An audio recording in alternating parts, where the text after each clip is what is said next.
Good morning, guys, and welcome back to the channel for Marathon Monday, our weekly episode where we go through a heap of e-waste and see what we can save from going to the tip. The local charity shop put it aside for me each week. I might also mention I get a lot of stuff dropped off during the week and the weekends when the shop's open of people just doing their own cleanups.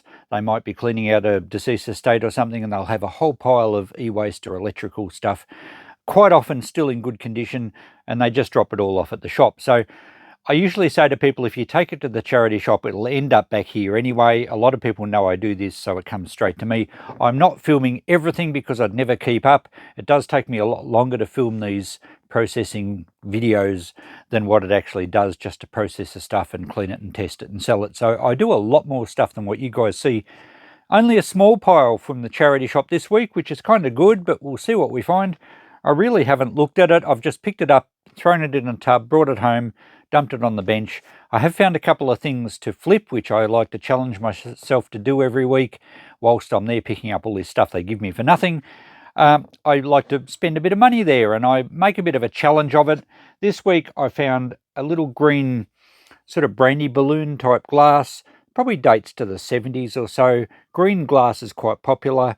People could use it on their table just for putting sweets in or just as a decorative item on a window ledge or something. I paid $3 for it. I reckon I can get 10, so I'd be pretty happy to triple my money there. I also picked up just a little clock. It's a cheap clock. It's not working. It was only $1.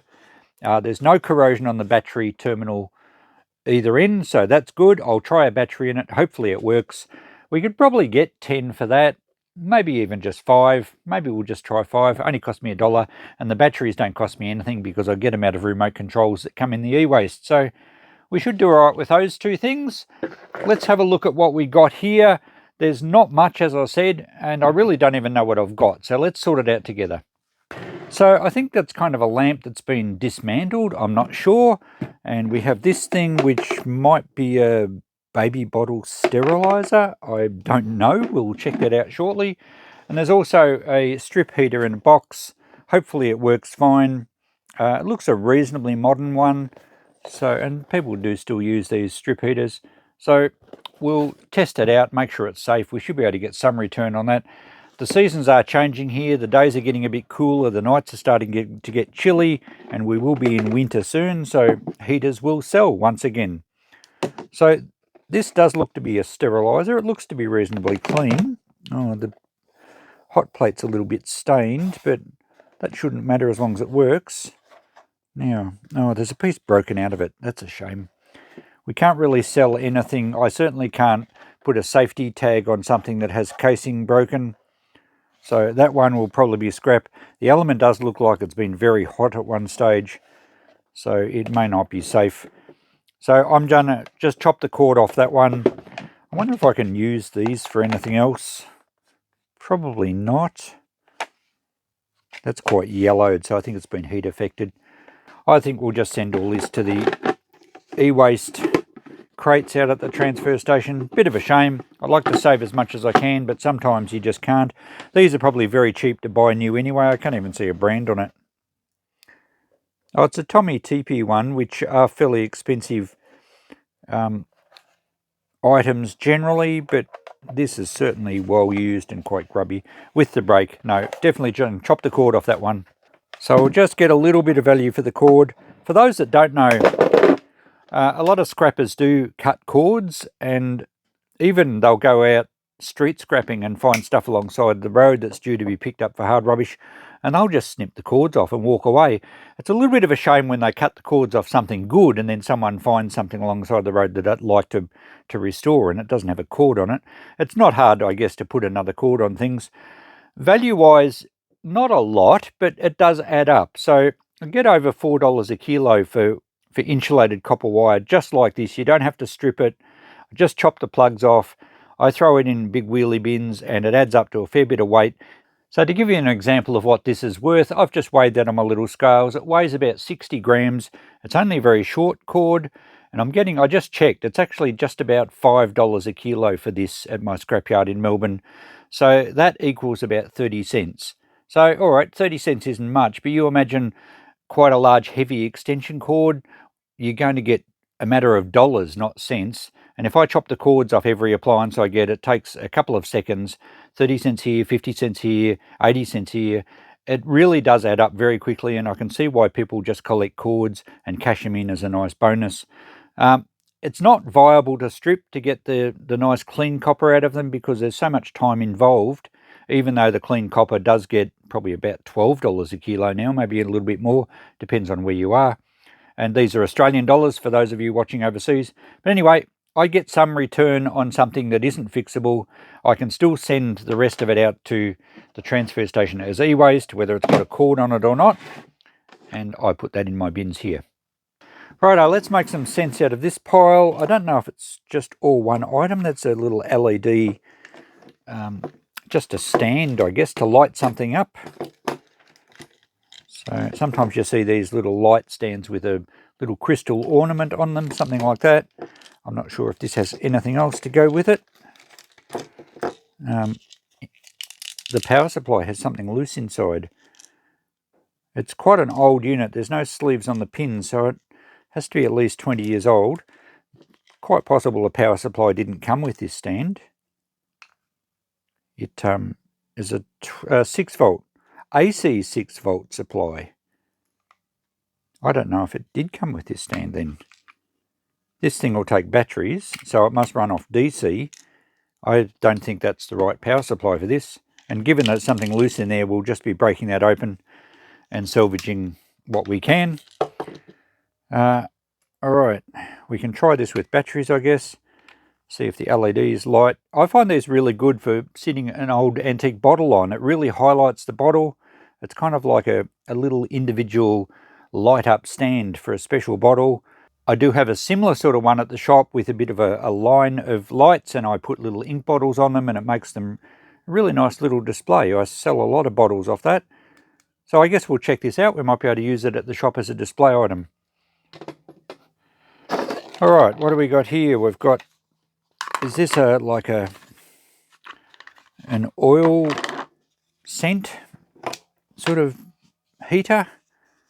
I'm not sure what went in this. Looks like you put some sort of liquid in there.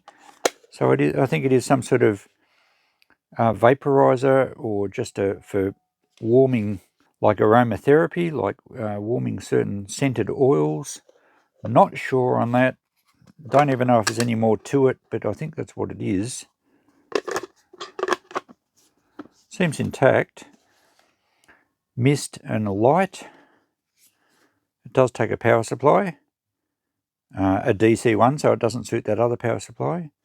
It should say what it actually takes. 24 volts, 12 watts. Well, we don't have a power supply with it, or do we? What's this one? 24 volts. Okay, so that's the power supply. Appears to be undamaged. I don't know if these are going to have any sort of value. I think they were sold through party plans, some of these sort of things. doTERRA. Don't recognise the brand. I'll do some checking on that, see if it's complete and see if it's worth anything. I don't know what that's from. Little plastic part. And here we have a lamp assembly. Maybe that goes with this. Oh, there's another little white bracket in here. I think this might be broken. And maybe missing. There might have been 3 of those. I think there was more. They go in there. So this was a lamp, and it's missing 3 of these little brackets to assemble it. And I don't know how they mounted on here. Alright, so I think this is just going to be parts. That's just steel, I think.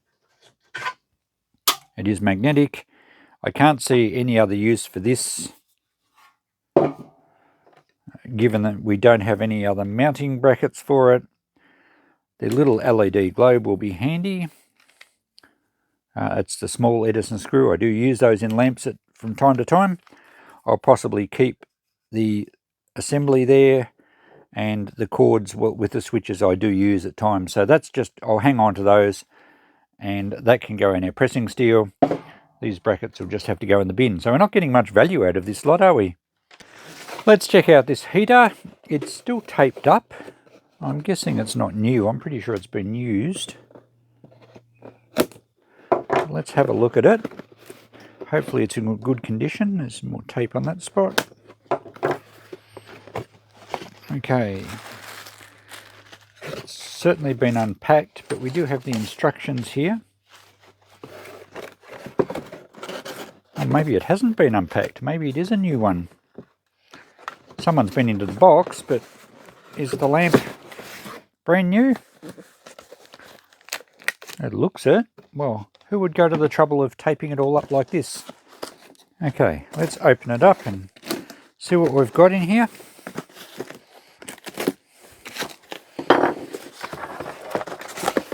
I think that is brand new.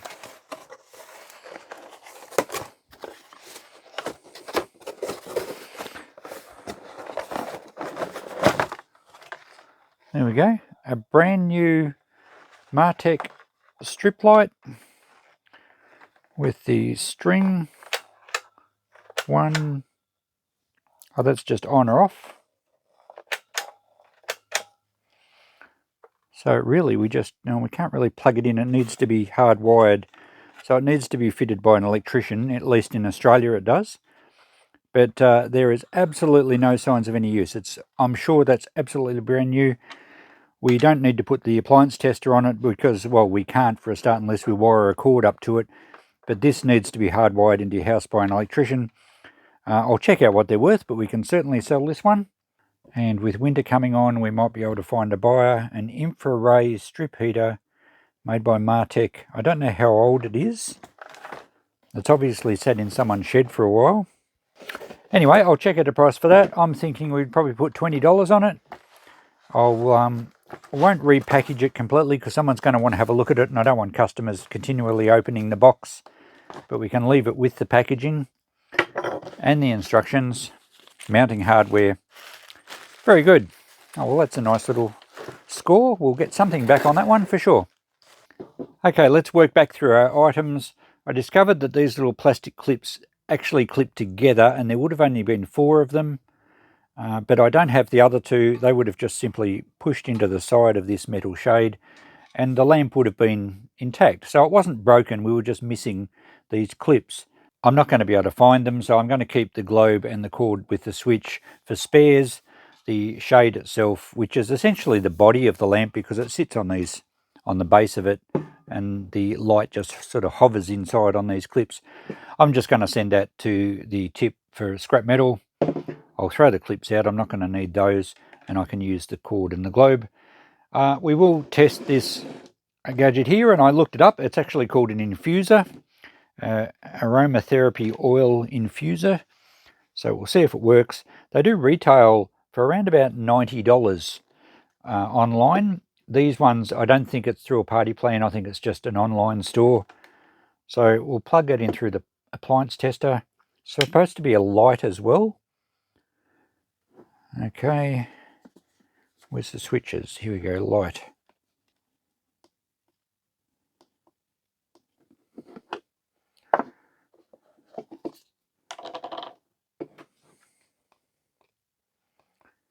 It tries to go, but it won't keep going. Not sure what's going on there. Because I think that light is supposed to... Interestingly, the light flashes when you push the mist button. Don't know what's going on there. There's no other on or off switch. Is it warming up? Don't think they get very hot. I can only assume that this one's faulty. There's no reset buttons or anything. There's no safety switches that you have to have the lid on or anything like that.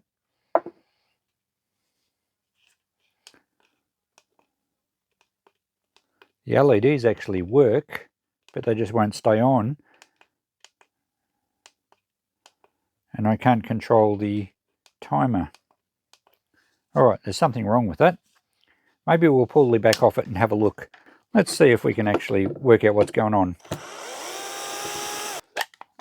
Okay, oh, it's quite a complicated little control in there. So I think something's gone wrong with it.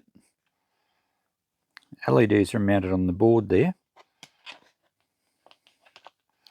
There's definitely no sensor that you had to have the lid on or anything like that for it to work.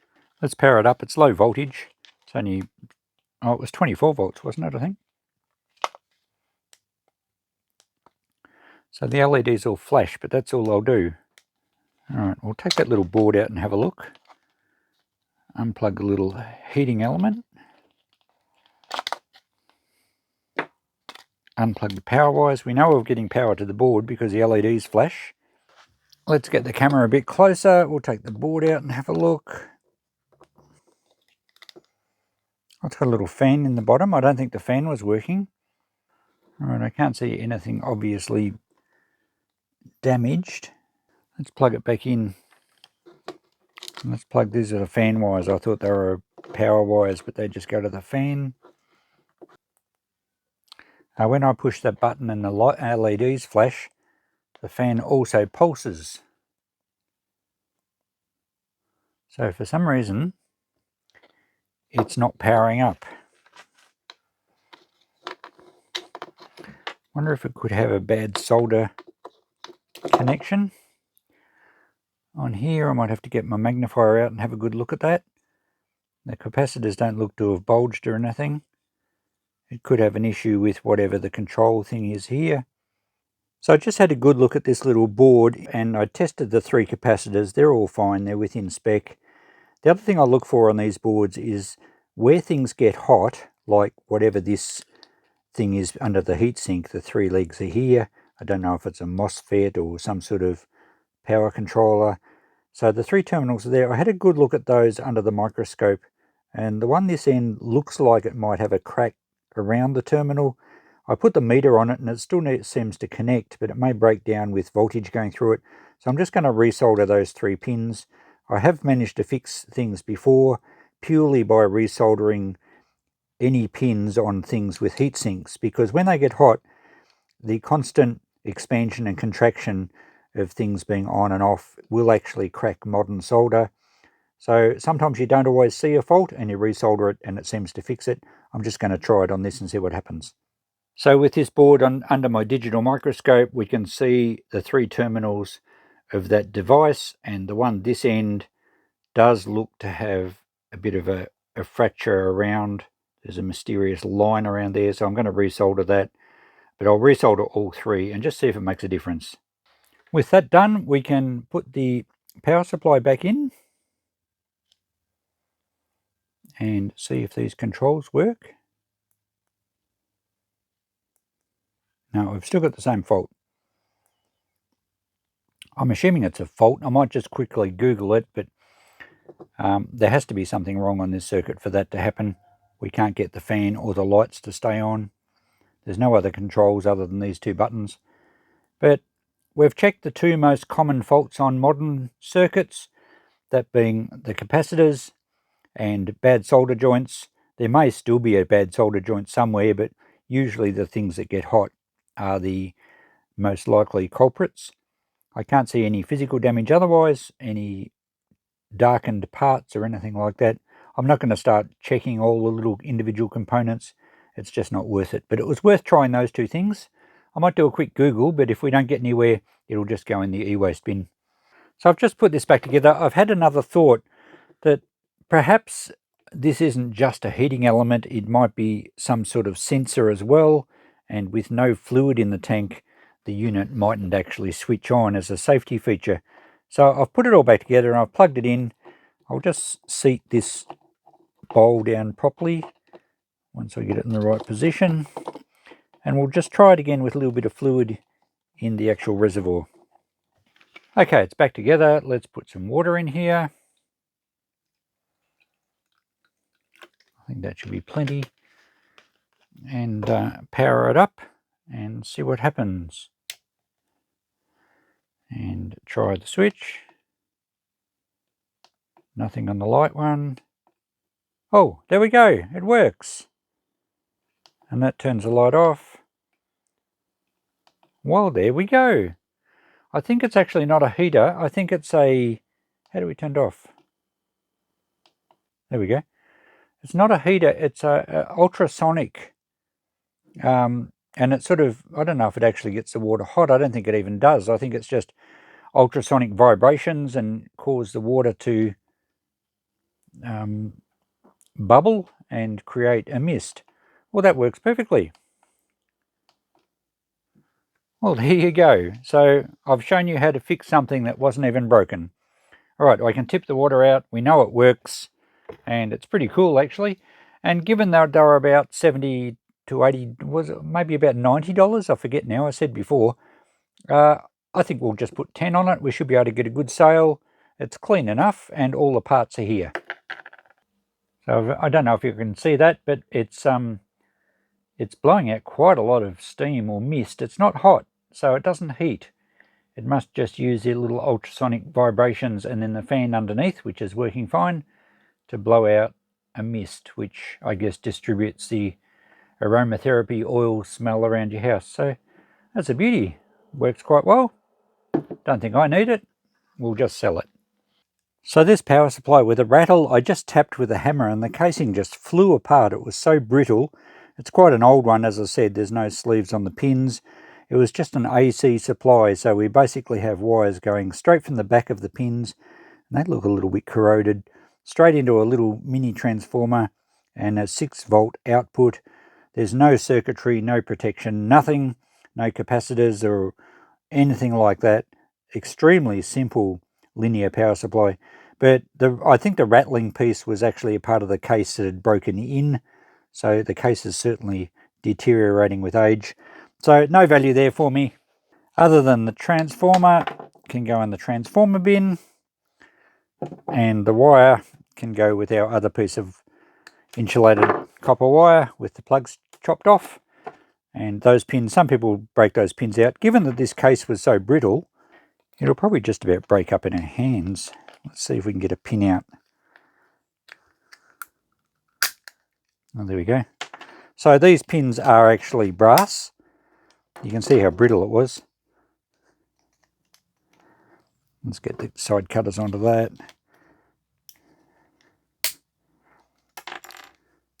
So for a minimal effort there, we can rescue the pins, and they can just go in our brass bin. Drop a bit of wire off there, get a little bit more wire, and same with this one. So there we go, completely dismantled for some wire, some brass pins, a little transformer, and some very brittle plastic. Okay, back to this little light stand thing. I did find some batteries for it, so I've got 3 AAA batteries, and it's actually on at the moment. Don't know how good these batteries are, but the lights aren't very bright. I thought they might have been white, but no, they're multicolored, which isn't going to be so good as a display. I don't really want a bottle to look different colors. They're not overly bright either. I found a 6-volt power supply to plug it in and power it up through the power supply. Turn the switch on. So they're a little bit better through the power supply there, but it's really, I think it's meant to have a nice little crystal ornament on it. And I have a feeling this was supposed to spin. I think there was an electric motor in there. I'm not going to try and pull that apart and fix it. It's just not worth the time. I'm just going to, I won't even sell it with a power supply. I'll keep my power supply. I'm just going to put that, I'll put that in the dollar box with the batteries. I think the batteries are down a bit. Someone might like to have a play with it. Anyway, we won't write down anything as a return for that. And I think, as I said, those batteries aren't very good, so someone can have that whole thing for $1. They might have a nice little crystal ornament to put on there and enjoy the multicolours. So that's the end of this week's Monday Marathon. A much shorter one this week because we didn't get much stuff. We have got one item going to Ewaste, so we have saved a bit from going out to the tip. We've got a couple of things that we're going to flip, and I put a battery in the clock and it's working perfectly, so that's good. I spent most of my time fixing something that didn't need fixing. I've got a little bit of scrap, and I've got a cord and a small globe that I'll use. So our notepad is going to read about $20 back potentially from 2 items to sell, the strip heater and the infuser, and possibly $15 back from the items we purchased. What do we pay? I forgot to write it. $3 for the green glass and $1 for the clock. So that's okay, and we've processed it all, and as I said, there's only one item going out to Ewaste, so we have saved something. Last week's, we've had really good success, sold everything except the nebulizer. All at full price. And the novelty lights went. We still have the tray. Let's have a look at episode 13. And we've sold everything here except the yogurt maker, and again all at full price, which is great. No takers on that vase, but I'm not worried about that, can sit in the shop. So if the yogurt maker doesn't sell this week, we'll drop it. Actually, it's been 2 weekends since that's been in the shop. I'll drop it down to $5 and see if we can get a buyer there. Episode 12, just about everything's gone as well. No one wants the pancake maker, so that might have to be a freebie. We did sell that nice retro lamp for 20, so that was nice. The halogen lamp. I think I'll probably just take the big transformer out of that one because they don't seem to sell those things, and rather than give it away for free, the transformer's worth a bit to me, so I think I'll do that with that one. And episode 11, the toothbrush charger's still there. I'll make that free. The ceiling lights I might give one more week at $5 each, or $15 for the 3. I think they're just a bit dated and no one wants that style anymore. We'll give them another week. So there we go. I'll tell you what, this little USB fan that I kept, that's fantastic. I've been using that in the workshop every time I've been out here on the hot nights, and it's really, really good. So happy I kept that. And we go back previous to episode 11 and everything's finished and ruled off. So this one will be next week. I'll just move the toothbrush charger for free, and we'll try one more week at the ceiling lights at $5 each. So another week goes by and we've still managed to do a Monday marathon, even though I don't tend to get them out until either Tuesday or Wednesday. But we've got an episode done. We've saved a bit more stuff from going into the waste stream, which is great. Get a little more stock to put in the shop, and we have a bit of fun cleaning things up and trying to fix things whether they need it or not. Thanks for watching, guys. We'll catch you in the next episode. Bye for now.